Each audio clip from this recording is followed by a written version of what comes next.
Shalom, Yahbashim Yahushai, Baruch Thumb, to all my brothers, Yahweh Shema, Alathah Bashim Yahushai, to all my sisters.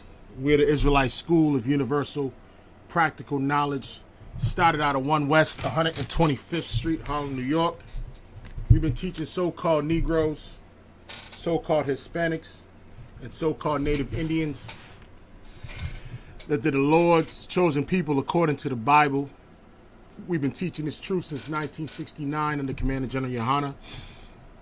Today is our Boston history class.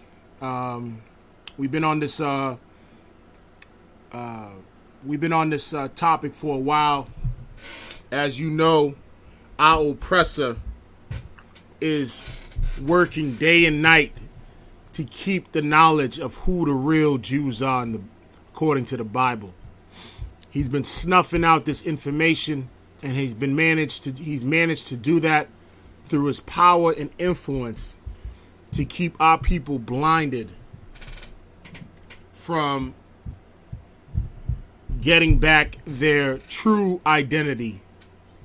You know what I mean? Like, this is something that is more important than anything when it comes to knowledge, is for blacks, so-called Hispanics, and so-called Native American Indians to understand that they are the real Jews that the Bible speaks of.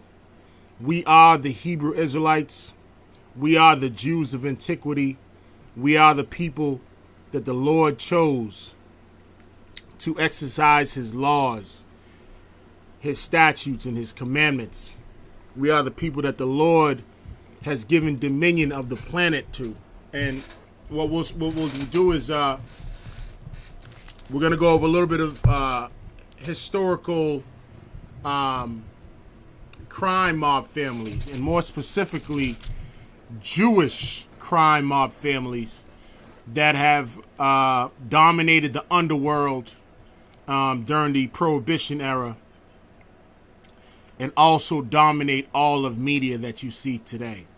So we're gonna tie the two together and really start to, dissect our enemy. You know what I mean? These history classes are very important because we need to understand that we are not the ones, we are not the authors of criminality. And when I say we, I'm speaking of the so-called black man, so-called Hispanic man. You know what I mean? We are not the thugs that you think we are. You know what I mean?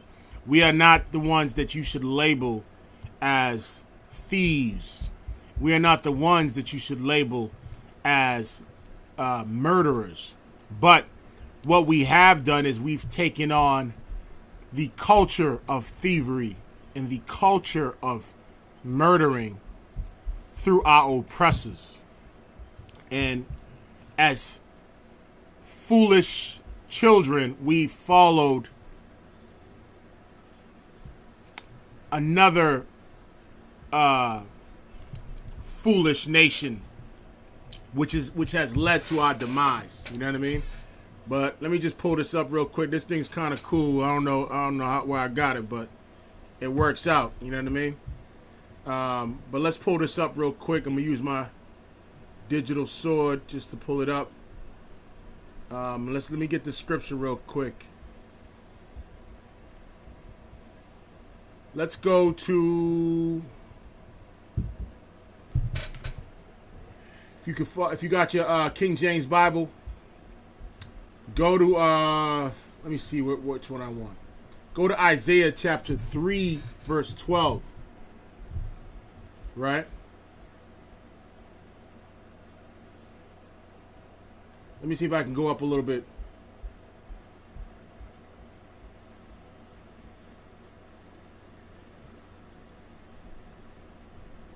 Let's go to let's go to chapter 3 verse 12. It says this in Isaiah chapter 3 verse 12. It says, "As for my people, children are their oppressors."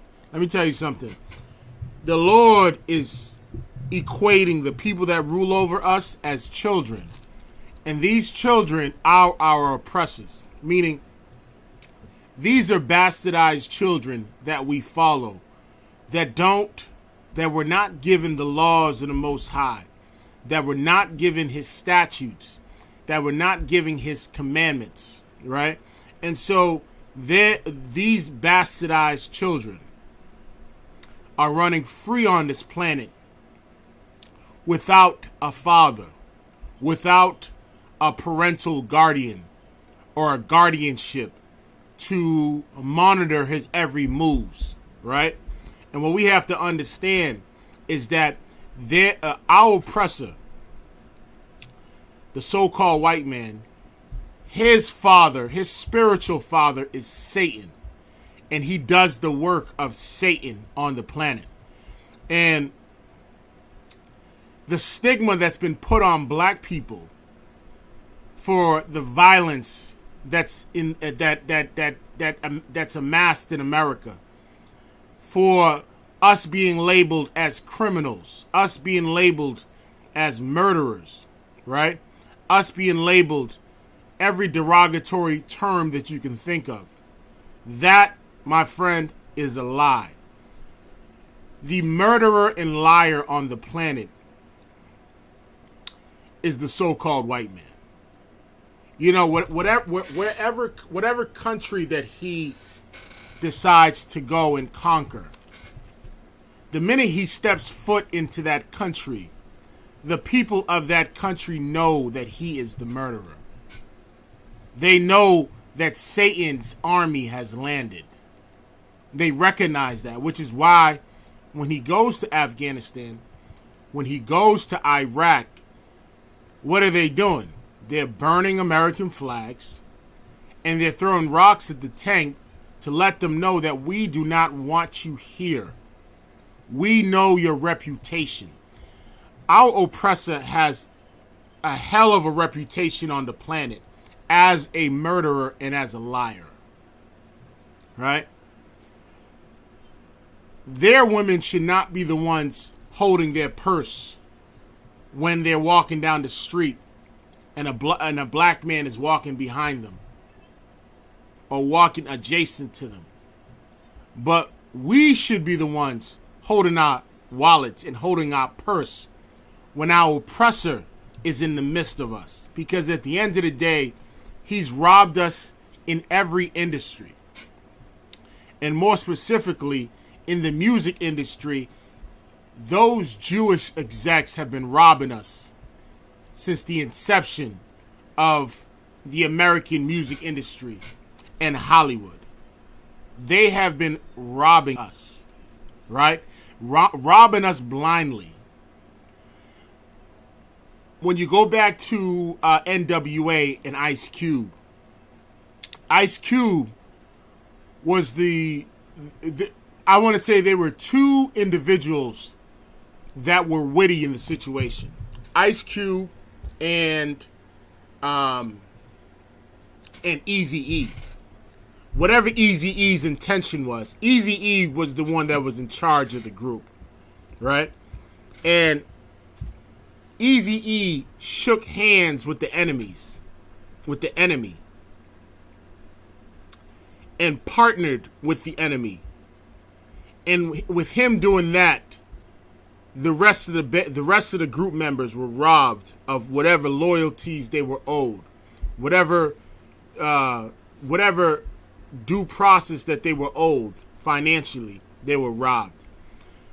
The difference between the rest of the group members, and I'm gonna isolate Ice Cube in the situation, is that Ice Cube was privy to how the devil operated. Now, he didn't have a full spiritual sense like a brother or sister in the UPK, but he was witty enough to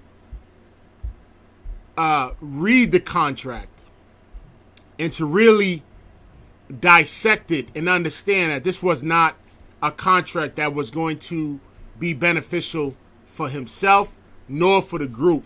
And he's also the one that was pushing for everyone to not sign that contract.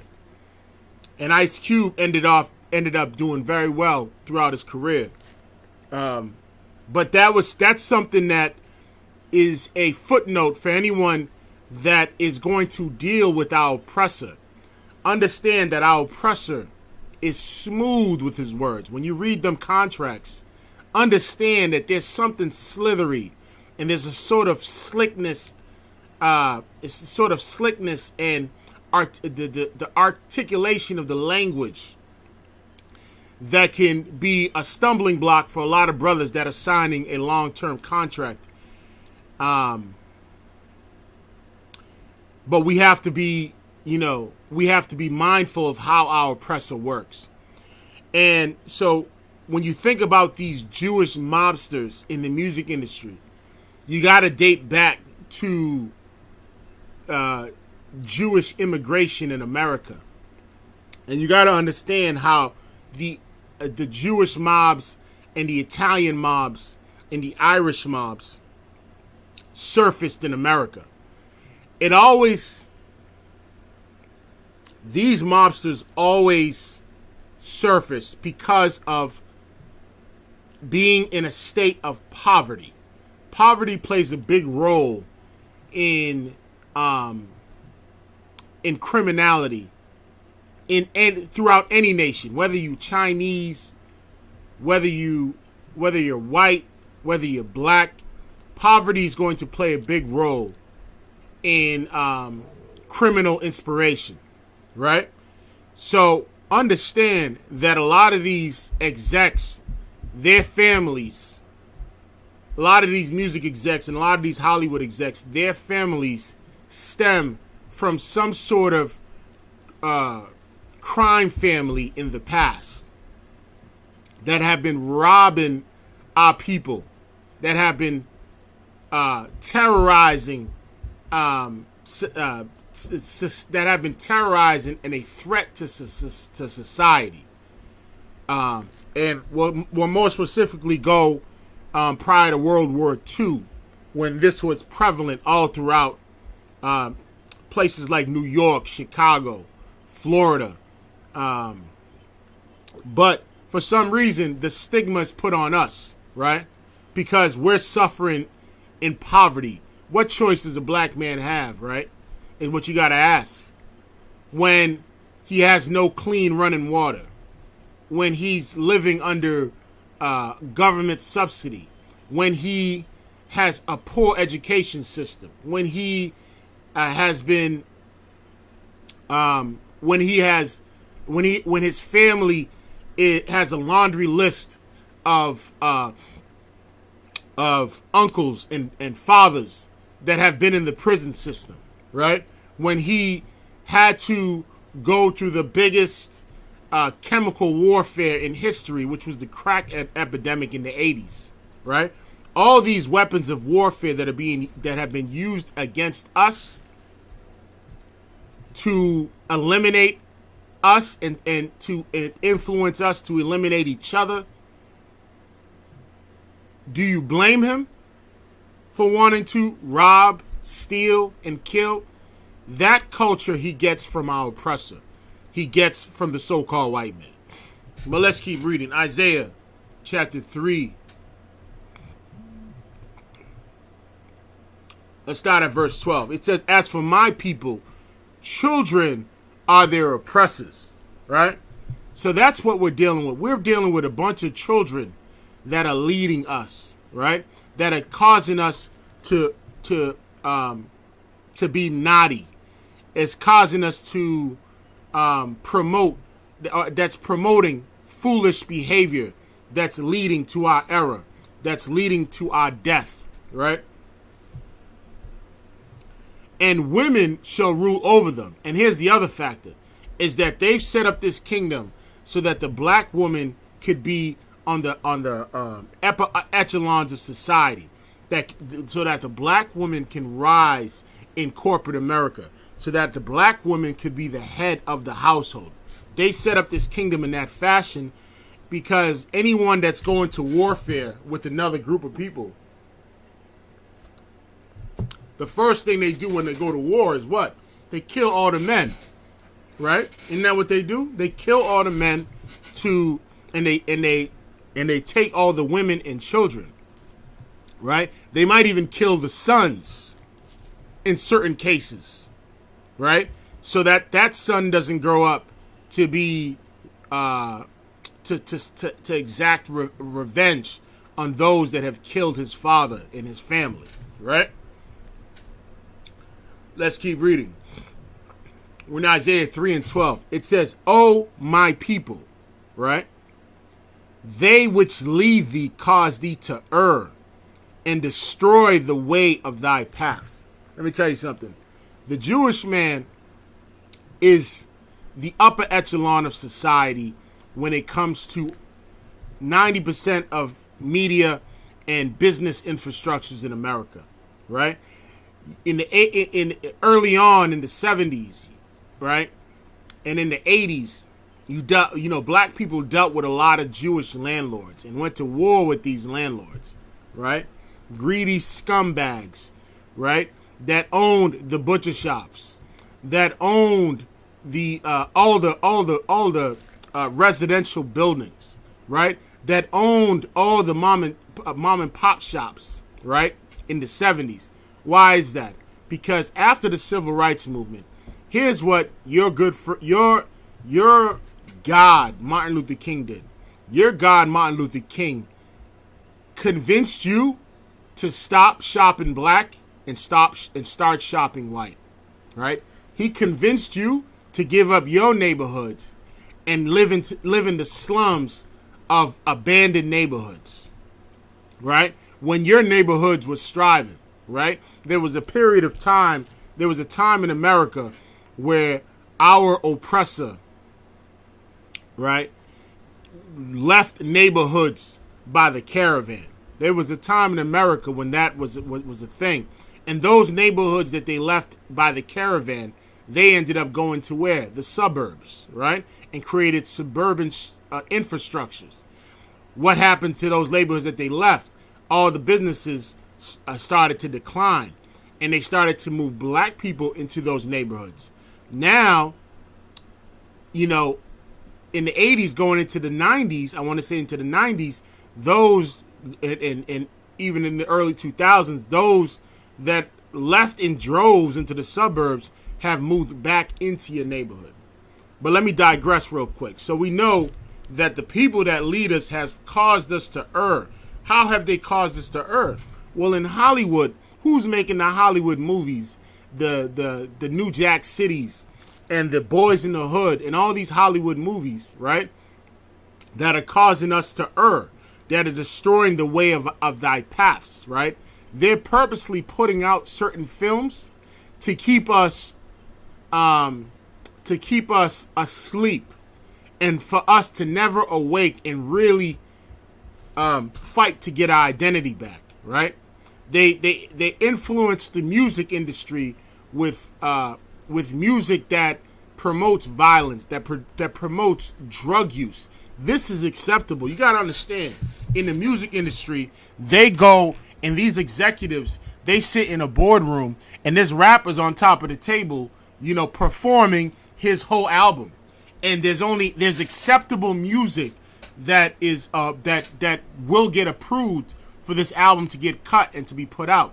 That acceptable music is the thing that's going to lead us down a path of destruction, right? If you are not a brother or sister in the UPK, or if you don't have the ability to control your lust and your flesh, you will get hooked to what's his name? You will get hooked to Future, rapping about lean. You start hearing rappers talking about lean and taking codeine and taking all these elusive drugs, and you're gonna want to do that. You're gonna want it. Next club you go to, you're gonna want to grab some lean. You're gonna want them things that are gonna keep you up all night. You're gonna want them things that's gonna influence the women that you're with, and you're going to be enticed by this music, right? And they know that. But more specifically, we're going to focus on Deuteronomy 28, right? We're going to show you that the people that run the music industry and the people that run Hollywood are mobsters and gangsters, right? That's what they are. And we're going to go back to the essence of Jewish or what they there was a funny term that they used online, kosher nostra, right? I saw this online, which was pretty funny. All right, let me type this in real quick. Hashtag kosher nostra, right? We're gonna talk about these Jewish crime families that were known for bootlegging, that were known for prostitution, that were known for the chaos that pursued in the early 20th century all the way up to World War II, and how they phased out those underworld criminal figures, and now they've transitioned into the music industry, into Hollywood. You gotta understand, a lot of them owned casinos. What do casinos attract? Casinos attract Hollywood movie stars. Casinos attract music industry, high-profile music industry figures. Right? That's what it attracts. But I just wanted to read that real quick, because these are the people that are pumping poison into the mind of our children, right? And because actually, let me get because we lack knowledge. Let me get that real quick. Bear with me real quick. Let me pull this up real quick. It said, let's go to Hosea 4:6, right?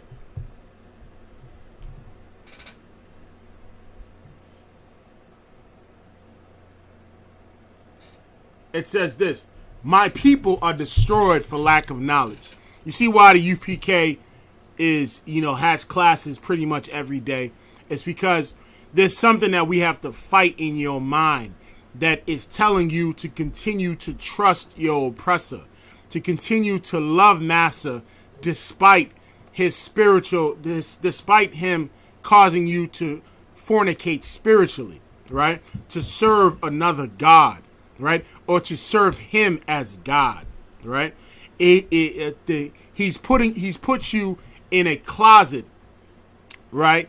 And he doesn't want to open that closet to let you know who you really are, your true culture and identity. You know what I mean? You're in a dark hole, right? And you're trying to find that light. And the only place you're going to find is in the Israelite school, Universal Practical Knowledge, because we'll be the ones to shed light on who your enemy is, who the Lord hates, who and why the so-called Jewish man is the devil that the Bible speaks of. We're the ones that are going to be able to point that out to you, right? In the midst of all this witchcraft that's being promoted, in the midst of all this, in the midst of YouTube, let me tell you something. Brothers will leave the truth off the strength of watching something on YouTube, right? And then in the flip side, brothers will come in the truth off the strength of watching brothers in the ISUPK teaching or camp speaking or battling, right? But that's the fight that we ultimately have to